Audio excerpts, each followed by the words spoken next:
केजरीवाल की हार के तीन बड़े कारण और अब उनका अगला राजनीतिक कदम क्या होगा। उनकी जिंदगी तब पलट गई जब आम आदमी पार्टी, जिसने अपनी राजनीति की शुरुआत घोटालों की पोल से की थी, खुद एक घोटाले का चेहरा बन गई। बीजेपी के परवेश वर्मा से दिल्ली के अपने गढ़ में हारने के बाद अरविंद केजरीवाल अब विधायक तक नहीं रहे। भले ही वो दोषी नहीं पाए गए, लेकिन भ्रष्टाचार के आरोप और दिल्ली शराब नीति घोटाले में उनकी गिरफ्तारी ने उनकी साफ सुथरी राजनीतिक छवि को बड़ा झटका दिया।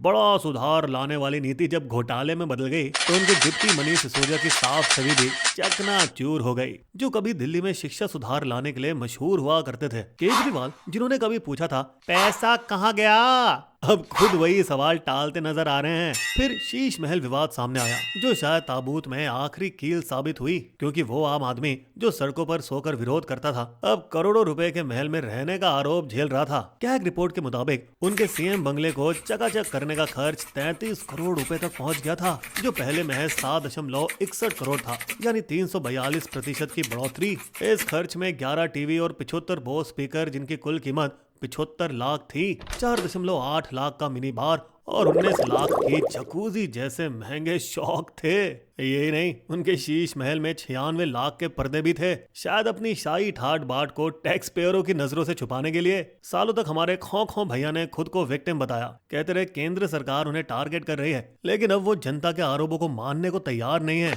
कई लोगों का मानना है कि केजरीवाल ने आम मिडिल क्लास को नजरअंदाज कर दिया, जो बस साफ सुथरे इलाके, साफ हवा और अच्छा ट्रैफिक चाहते थे, क्योंकि उनके मुफ्त के तोहफे यानी रेवड़ियां ज्यादातर निचले तबकों के लोगों के लिए थी, वो लोग जो दिल्ली के अवैध कॉलोनियों और झुग्गियों में रहते हैं। लेकिन बड़ा सवाल यह है कि क्या इस हार का असर पंजाब चुनावों में भी दिखेगा, और क्या भगवंत मान खुद को इस हार के असर से बचा पाएंगे। अब दोस्तों, केजरीवाल जी को फिर से जनता के बीच जाना होगा और वही आदर्श अपनाने होंगे जिनके साथ उन्होंने राजनीति शुरू की थी, वरना वो भुला दिए जाएंगे। यहाँ दिलचस्प बात यह है कि केजरीवाल की हार के बाद अब सारा फोकस बीजेपी की डबल इंजन सरकार पर होगा। अब ना बहाने होंगे, ना ही पिछली सरकारों पर आरोप लगाने की गुंजाइश। तो दोस्तों, आपको क्या लगता है, क्या बीजेपी अब दिल्ली को एक सच में वर्ल्ड क्लास कैपिटल बना पाएगी?